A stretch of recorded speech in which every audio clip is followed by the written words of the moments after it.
and welcome back to my video series, Living with MDS 5Q Deletion. I'm Ann and this is part 4 of my series. In the third video, I discussed how I managed my MDS during my wait and watch approach, and I ended with 3 tips. Tip 1, protect yourself from the risk of infection. Secondly, trust your instincts and report any changes in symptoms. Lastly, keep your body and your mind and your soul healthy.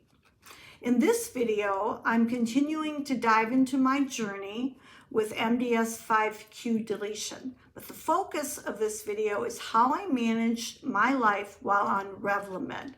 Revlimid is an oral drug that helps the immune system to fight the cancer.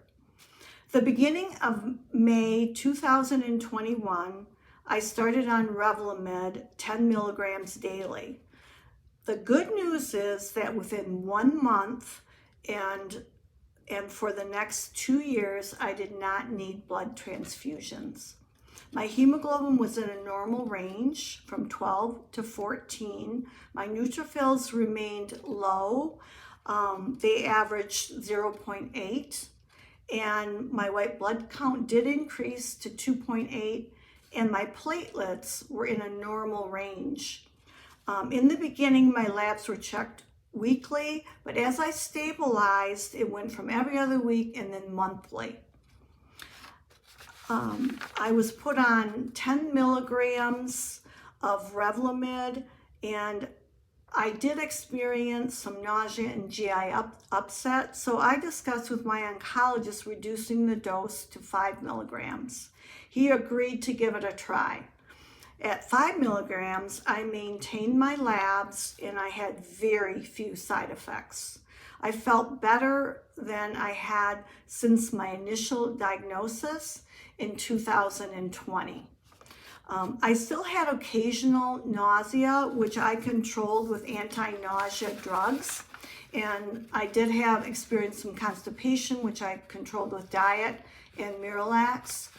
I also experienced some fatigue. However, life pretty much returned to normal. I was able to travel, spend time with loved ones, and pretty much live a normal life. I put my fears aside, and I didn't really talk about my illness during this time. I didn't know how long Revlimid would actually work because it's different for everyone. However, I didn't dwell on it either. During this time, many people were getting COVID, and with my neutrophils and white blood counts low, I continued to take the necessary precautions, especially if I was traveling or in crowds. Luckily, I stayed pretty healthy with only minor illnesses. While on Revlimid, I was taking a yoga class. However, I was experiencing a lot of pain in my left knee. I spoke to the oncologist and a specialist, and I asked if it was safe to have a knee replacement. They both discussed the potential risks for infection and blood clots, but they felt like I was stable enough to have the surgery.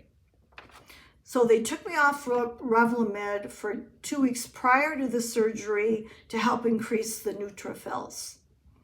In October of 2022, I had the surgery.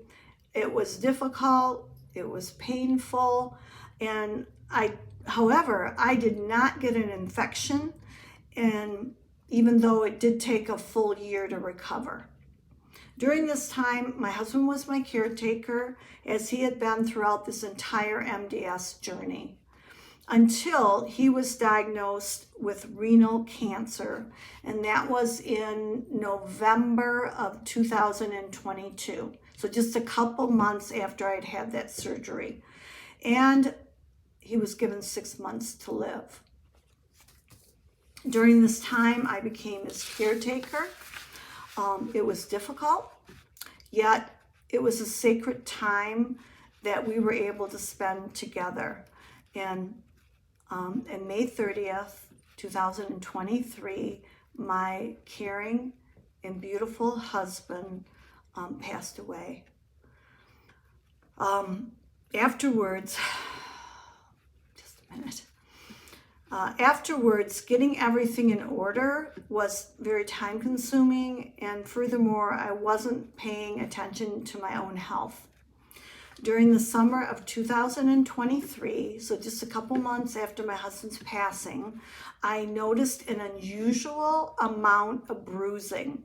My hemoglobin was in the 11s, which was a drop from 12, but it was still stable. In August, I discussed the bruising with my oncologist, however, no changes were made. Then, in November of 2023, I'd gotten influenza and was sick for about a month. And I had fevers, I had weight loss, I had bruising, I had night sweats that sometimes lasted the entire night. I knew something was wrong. I called my oncologist, I reported my symptoms, and he ordered a bone marrow biopsy. When he got the results of the bone marrow biopsy, he referred me to a specialist. So I went to Moffitt Cancer Center and I received some tough news. Stay tuned for part 5 when I discuss the next steps. But here are 3 tips that I learned while on Revlimid. Number 1, enjoy your life and celebrate the small moments. Surround yourself with loving people. Secondly, look for the blessings every day and celebrate the small stuff. Lastly, this journey is tough. Stay strong, stay positive. You are not alone. To all, I wish you good and wonderful thoughts. Thank you for tuning in today. Join me for part 5 as I prepare for a bone marrow transplant. Keep the faith, and God bless you.